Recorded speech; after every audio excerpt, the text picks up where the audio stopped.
For more than 30 years, government agencies and their community partners have invested millions to clean up and restore Chicago's southeast side. So why would a company want to expand a landfill after making a promise to shut it down nearly 30 years ago?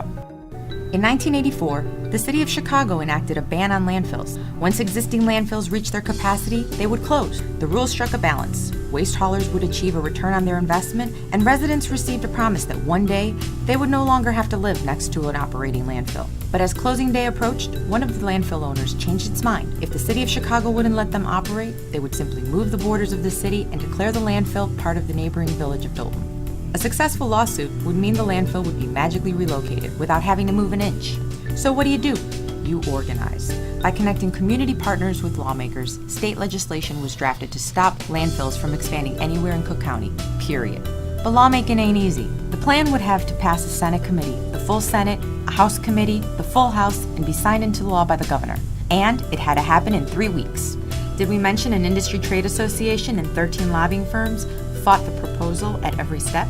At the same time, the NATO summit being held in Chicago had become the media's overwhelming focus. The fight against the landfill was also going to have to fight for attention. So, we organized a coalition of residents, environmentalists, and local officials under the banner of No Chicago Landfills. Then we got to work.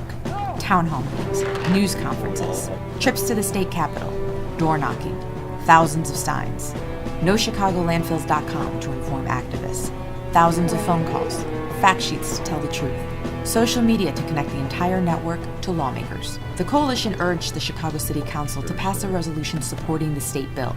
Even the mayor took notice. Mayor Rahm Emanuel says he supports a ban on any new landfills in Cook County. Despite NATO, the coalition's fight gained media momentum.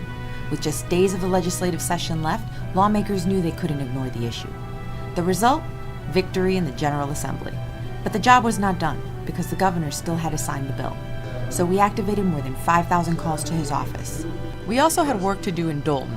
While a typical board meeting tends to leave empty chairs, on a steamy night in June, the coalition packed the house. Hundreds arrived with signs, angry that their mayor would help the landfill break its promise and relocate to their town. I was against the landfill in '97. I'm against it today. I'll be against it tomorrow. On July 22, 2012, Governor Quinn signed the landfill ban for Cook County into law. Despite all odds, this broad public affairs campaign improved the lives of thousands of residents for generations to come. At the end of the day, we took out the trash.